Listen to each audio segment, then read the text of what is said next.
शिक्षा पत्र के अंतर्गत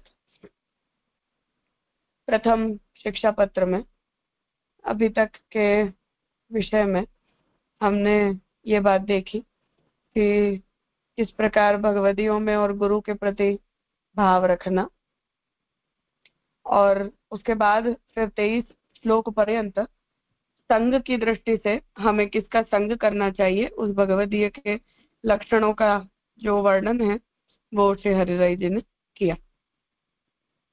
अब आगे 24वीं कारिका है, सर्वथा शुद्ध भावानां स्वीकृतानां कृपालुना सर्वं श्री वल्लभाचार्य प्रसादेन भविष्यति।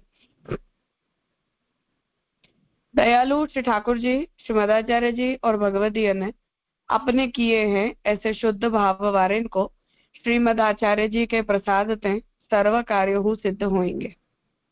ठीक है, ऊपर जितनों प्रकार कहे तो सब शुद्ध भाव सो करे। श्री कृष्ण की कथा को श्रवण हूँ शुद्ध भाव सो करे, भगवत सेवा हूँ शुद्ध भाव सो करे, गुरु सेवा हूँ शुद्ध भाव सो करे, वैष्णव की सेवा हूँ शुद्ध भाव सो करे, सगरी भगवत लीला में शुद्ध भाव राखे, सर्व भगवत सामग्री में शुद्ध भाव राखे, तब भगवदीय प्रसन्न होए कृपा करे तो प्रभु हु कृपा करे।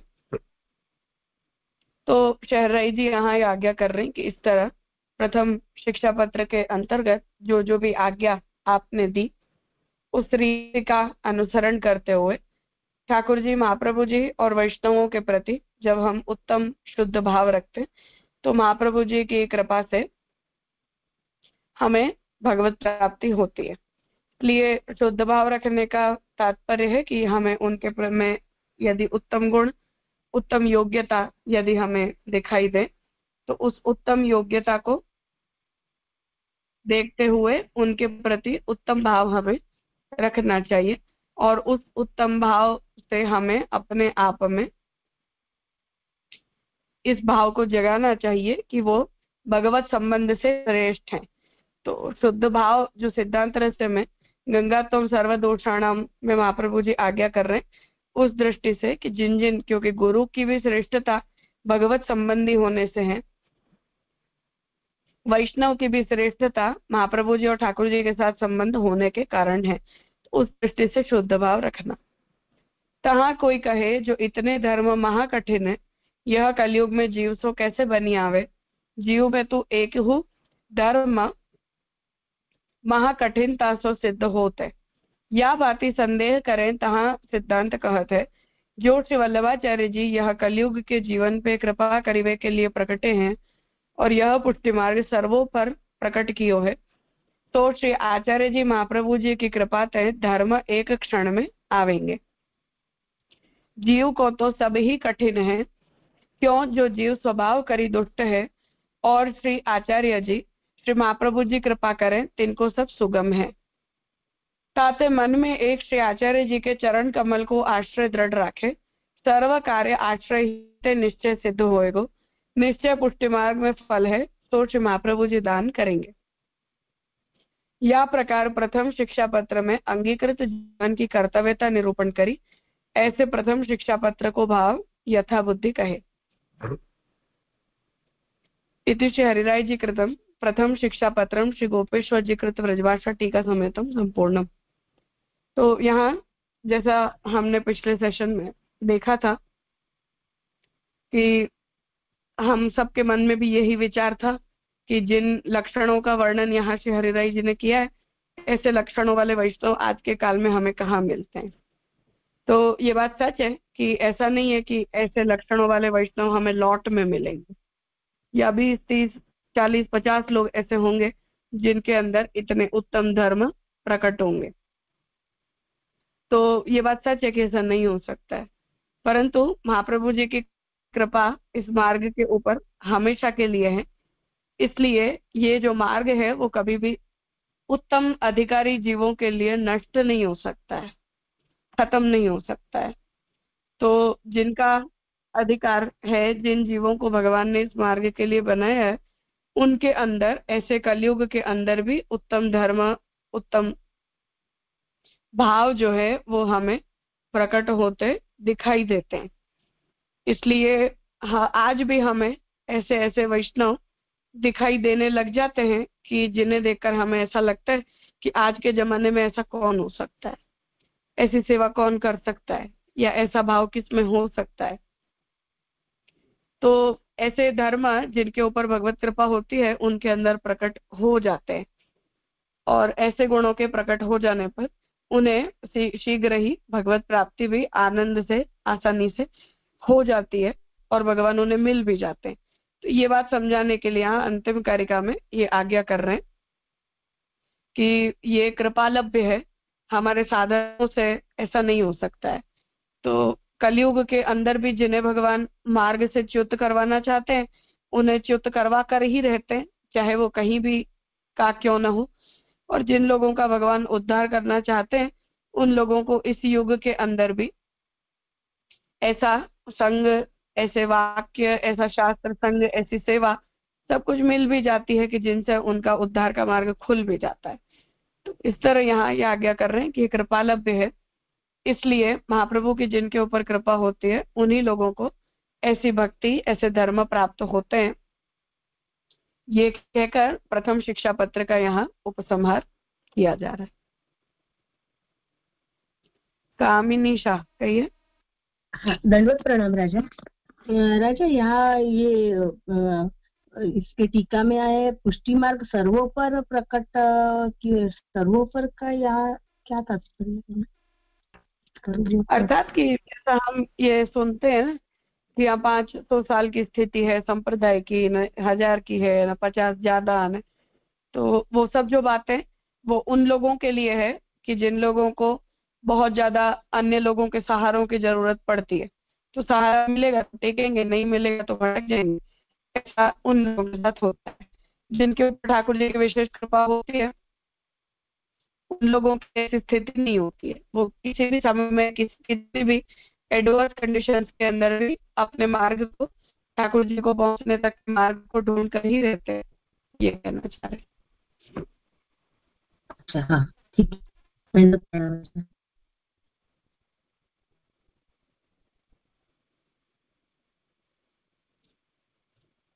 हाँ स्वाति बहन। धन्यवाद प्रणाम राजा।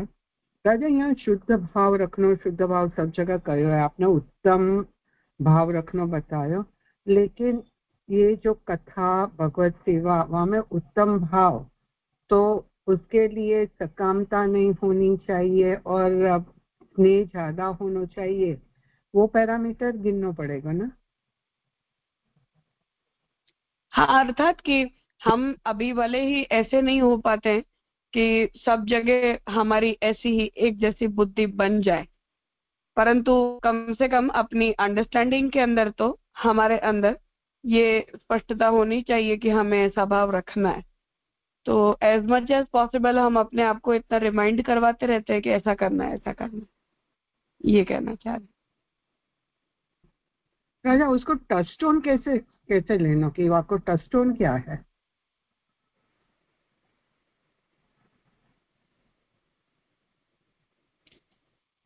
टचस्टोन ये है कि हमें इस तरह की एक ब्रह्म बुद्धि बनाने की इंसाइट दी गई है, तो वो डे 1 से एप्लीकेबल नहीं हो जाती है पूरी तरह से, परंतु हम आर्टिफिशियली ही सही पर अपने अंदर उस भाव को जगाने की कोशिश हम करने लगते हैं, ये कहना चाह रहे हैं। या एज ए रूल ऐसी कुछ हमें डिसिप्लिन दी जाती है जिससे हम उस बात को उजागर, अपने हृदय के अंदर उजागर करने का प्रयास करने लगते हैं। एक्चुअली ये प्रश्न इसलिए हुआ कि भावो भावना सिद्धम रहेगा, तो यहाँ ऐसी भावना कर करके ऐसे भाव पे स्थित हो जाएंगे, ऐसे समझना। हाँ, वो तो हो ही जाएंगे। जैसे हमारे अंदर ब्रज भक्तों के भाव जग जाते हैं ऐसे बाकी के भी भाव हमारे अंदर जग जाएंगे। इसीलिए पहले हम आर्टिफिशियली करने लगते हैं, फिर वो हमारे लिए स्वाभाविक क्रिया बन जाती है। क्योंकि वैष्णव की सेवा या जो भगवत मीन्स जो दूसरे फैसेट बताए वैष्णवन के लिए, तो वो तो विवेक दे रहा आश्रय के तहत अपन को समझ में आए कि चलो भक्त द्रोहे भक्त भावे भक्त सती क्रमे या पोष्याति क्रमेण चैव या गुरुत्रासुर चतुश्लोकी में दासानुदासो या भावसो। लेकिन आगे जो कथा और सेवा की बात आई ना, तो इसके लिए प्रश्न हुआ। जी राजा। हाँ, पर हम शुरुआत में ऐसा ही तो करते हैं हर चीज को लेकर।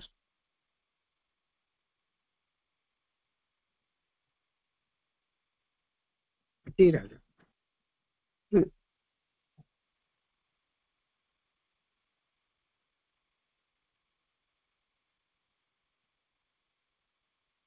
ठीक है, तो प्रथम शिक्षा पत्र यहाँ संपन्न हुआ।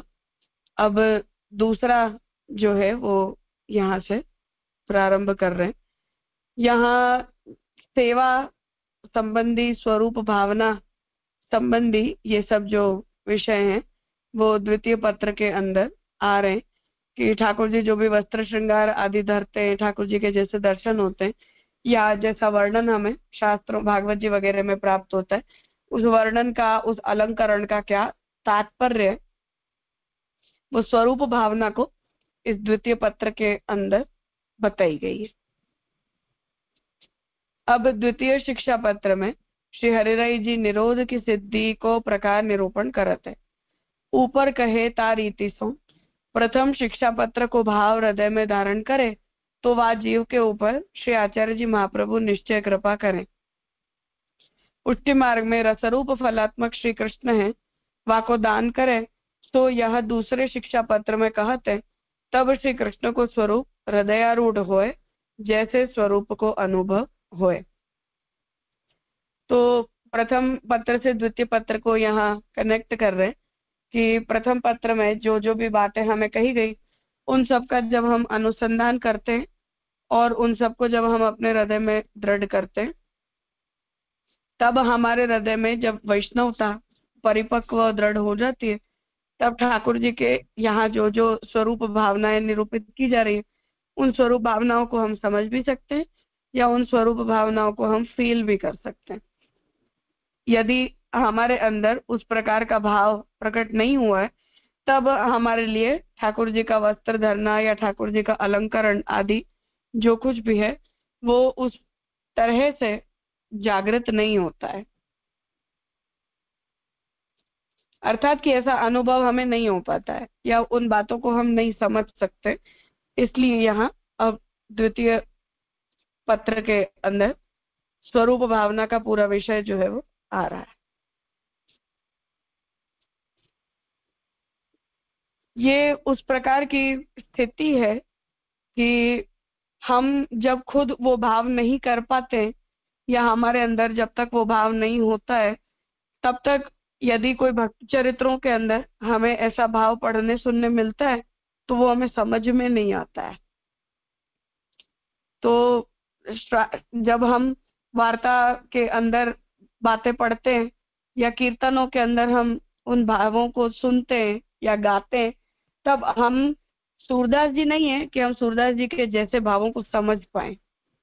इसलिए कुछ गैप हमारी और उनकी अंडरस्टैंडिंग में, हमारी और उनकी भावना के बीच में बन जाता है, जिसके कारण वो स्पष्ट नहीं हो पाता है।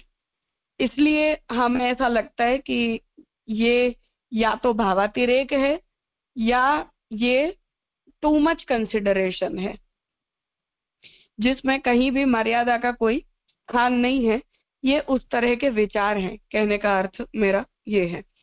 तो जैसे पुरुषोत्तम जी जब सर्वनिर्णय में आज्ञा कर रहे हैं, तब आप ये कह रहे हैं कि हम जब घंटानाद करते हैं तो ठाकुर जी को घंटानाद करते समय हम वहां तंत्रोपचार का भाव नहीं करते, देव जागरण का, पर हम ये भाव करते हैं कि जो गाय है उन गायों के गले की घंटी से ठाकुर जी जग रहे हैं। या जैसे अभी ग्रहण आया था, अब ग्रहण में हम इतनी ही अंडरस्टैंडिंग से इस बात को समझ सकते हैं कि राहु केतु का आवेश जो है वो चंद्रमा के सूर्य के ऊपर हो जाता है, जिससे वो आसुरी शक्ति का काल है, जब आसुरी शक्तियां प्रबल है और सूर्य चंद्र वगैरह दैवी शक्तियां वहां निर्बल हो जाती है। तो जब तक वो निर्बल हो जाती है तब तक का काल अशुद्ध अपवित्र होता है, और जब दैवी शक्तियां पुनः जागृत हो जाती है तब वो काल शुद्ध और पवित्र हो जाता है। अब ये हमारी अंडरस्टैंडिंग है और इस अंडरस्टैंडिंग में कोई प्रॉब्लम भी नहीं है, परंतु हम हमारे पूर्वाचार्यों को या पूर्व परंपराओं को देखें तो पूर्व परंपरा इस बात को नहीं मानती है। तो पूर्व परंपरा जो है वो ये कहती है कि नहीं, ये ठाकुर जी का ऐसा स्वरूप नहीं है या इस प्रकार से ग्रहण हम नहीं पालते हैं, परंतु ये ठाकुर जी और स्वामी जी के बीच की मान की लीला है। तो स्वामी जी जो है वो इतना ठाकुर जी से क्रोधित हो चुके हैं और स्वामी जी के क्रोधित होने से ठाकुर जी इतना दुखी हो गए कि ठाकुर जी ने अपना सब कुछ छोड़ दिया है। तो वो इतने प्रगाढ़ मान का काल है कि जिस काल में झारी भी जैसे हम वड़ी कर लेते हैं तो वहां हम वो जो पुष्टि का आवेश हम कहें, ऐसा शब्द का प्रयोग हम कर सकते, तो वो पुष्टि के आवेश से ये भावना की गई है कि नहीं, हम तो मर्यादा मार्गी नहीं है कि हम यहाँ शास्त्र नियमों का विचार करें या शास्त्र नियमों की हम भावना करें, तो हम तो पुष्टि की भावना करेंगे, लीला की भावना करेंगे। तो वो उतने प्रगाढ़ भाव मान की उसके अंदर भावना की जाती है कि वहां चतुर्थ प्रिया होने के कारण यमुना जी भी ठाकुर जी से दूर हो जाते हैं, जिस वजह से हम झाड़ी भी बड़ी कर देते हैं ठाकुर जी की। ठाकुर जी सोने से भी पोड़ने से भी मना कर देते हैं, हम शैया भी खड़ी कर देते हैं, यहाँ तक कि ठाकुर जी पाग की भी बड़ी हो जाती है। इतना ठाकुर जी दुखी होकर विराज रहे हैं स्वामी जी के क्रोधित हो जाने के कारण। अब हमारे आचार्य ये भाव करते हैं, पूर्वाचार्यों ने किया है, क्योंकि हम वहां ठाकुर जी ग्रहण काल में शास्त्र मर्यादा का पालन करेंगे ऐसा भाव प्रकट करना ये पुष्टि जीव को ठीक नहीं लगता है। तो पुष्टि जी वहां लीला की भावना करता है। तो इसलिए अपने यहाँ ग्रहण के समय मान के कीर्तन किए जाते हैं, महात्म्य के भी किए जाते हैं, तो वहां वो ठाकुर जी की निकुंज लीला का भी भाव प्रकट किया जाता है। नंदराय जी यशोदा जी ग्रहण पाल रहे हैं, इसलिए उनके बालक होने के कारण ठाकुर जी भी ग्रहण पाल रहे हैं, ऐसा हम नंदालय का भी वहां भाव करते हैं।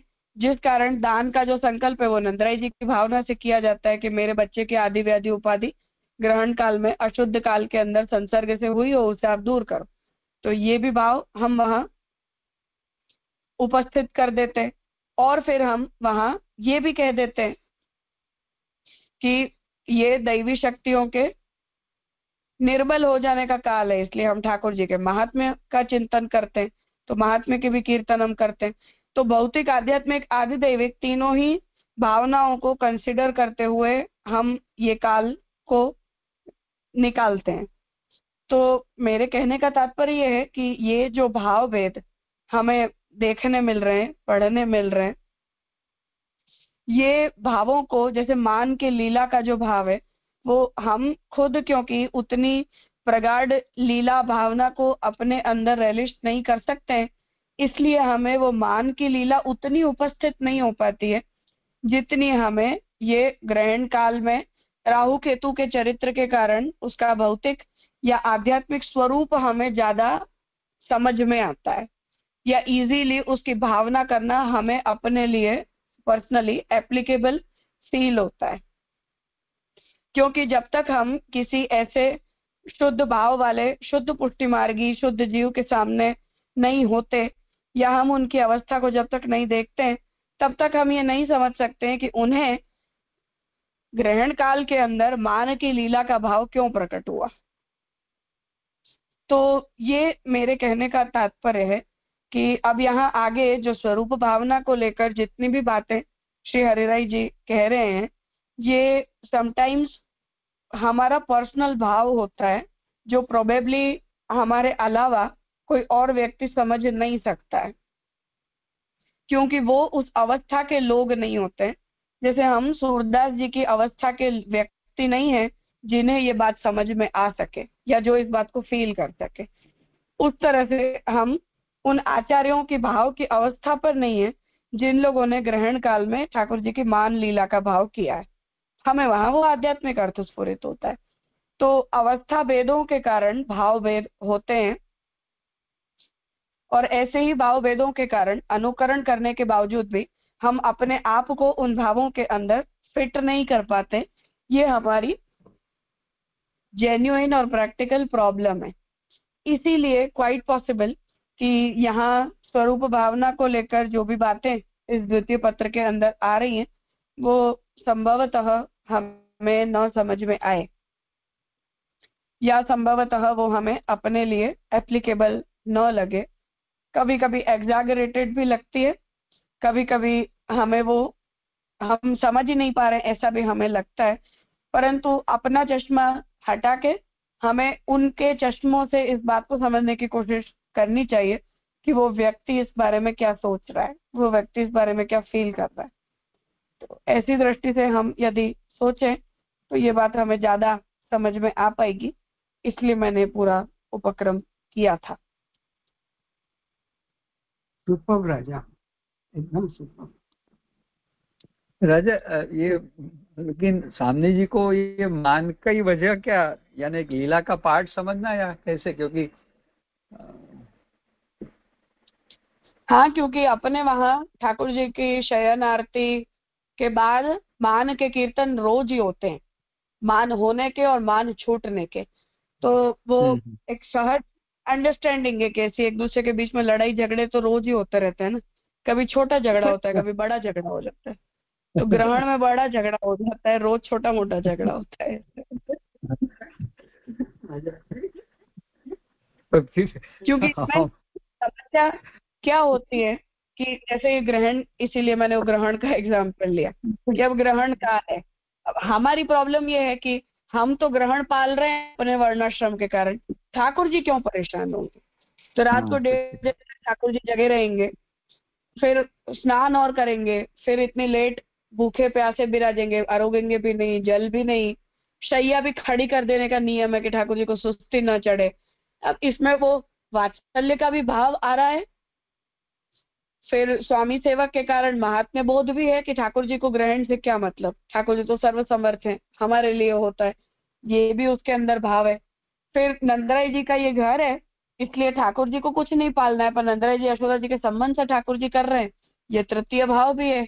और निकुंज लीला की दृष्टि से वहां मान का भाव है कि ठाकुर जी इतना गुस्सा, मतलब इतने दुखी हैं कि जब तक स्वामी जी मानेंगे नहीं तो मैं न तो जल पीऊंगा, न मैं सोऊंगा, न वस्त्र धारण करूंगा, न पाग धारण करूंगा। ऐसे करके पाग भी बड़ी की जाती है, श्रीअंग पे वस्त्र भी नहीं होते, झारी जी भी बड़ी हो जाती है कि यश यमुना जी कहेंगे हम भी आपके बीच नहीं आएंगे। तो इतने प्रगाढ़ मान का भाव किया जाता है। अब इट इज नेसेसरी नहीं है कि हमें ये बात समझ में आए या हम उस बात को फील कर पाए, पर जिसने भी की है उसके पुष्टि के, शुद्ध पुष्टि के आवेश को समझने की हमें कोशिश करनी चाहिए कि उनके अंदर वो लीला भावना कितनी स्ट्रांग है कि जिसके सामने और सब चीजें नेग्लिजिबल हो गई है, जिससे उन्हें वर्णाश्रम धर्मों की स्फूर्ति नहीं हो पा रही। वो स्फूर्ति जब नहीं हो रही है तब उन्हें ये भाव प्रकट हो रहा है, और हम लोगों को जब तक वो स्फुरित हो रहा है तब तक हमें वो व्रजलीला की भावना उतनी स्ट्रॉन्ग स्फुरित नहीं हो रही, पर वर्णाश्रम की ज्यादा स्ट्रॉन्ग स्फुरित हो रही अवस्था में। तो यूजुअली स्नेह के बजाय महात्मा की ज्यादा स्फुरित होती है भाव में भी। हाँ, वो स्वाभाविक प्रक्रिया है और हम उस अवस्था के हैं, इसलिए हमारे साथ ऐसा होना नॉर्मल भी है। पर मैं इसीलिए कह रही हूँ कि पर अगर हम औरों के भावों को पढ़ सुन रहे हैं या समझने की कोशिश कर रहे हैं तो हमें उन अपने चश्मे उतार के उनके चश्मों से देखना चाहिए कि वो क्या सोचेंगे। तो हम अपनी तरफ से ना सोचे, यशोदा जी बनकर सोचे कि उन्हें कैसा लग रहा होगा। ऐसे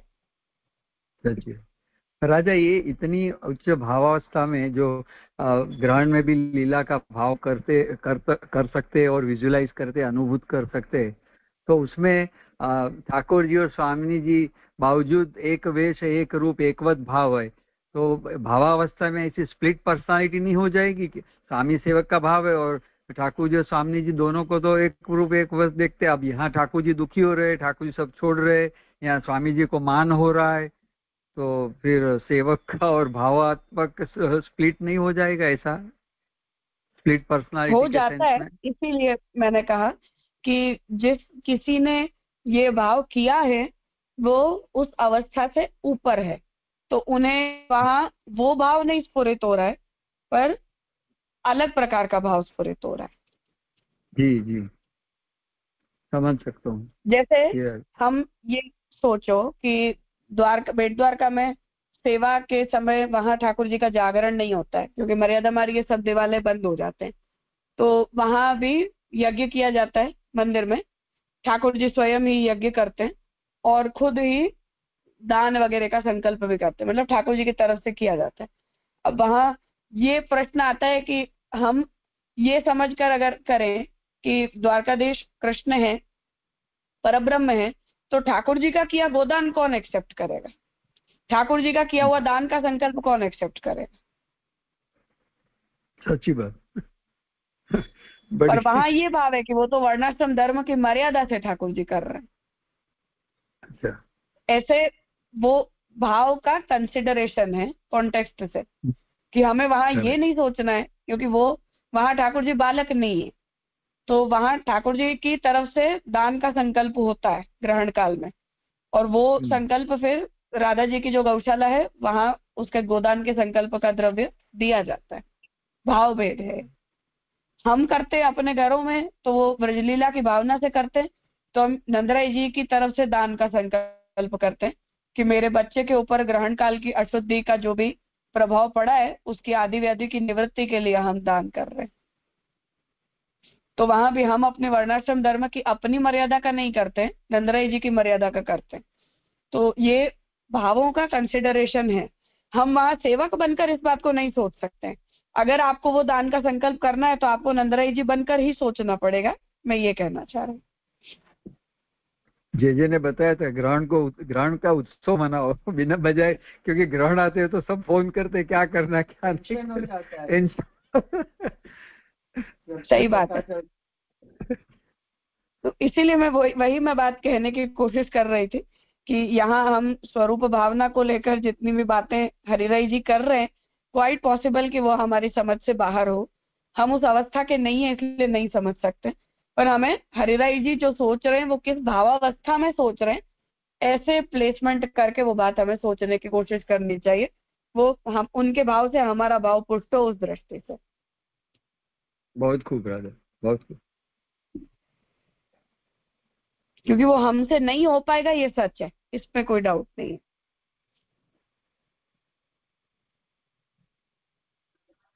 हाँ राजा, हाँ बोल।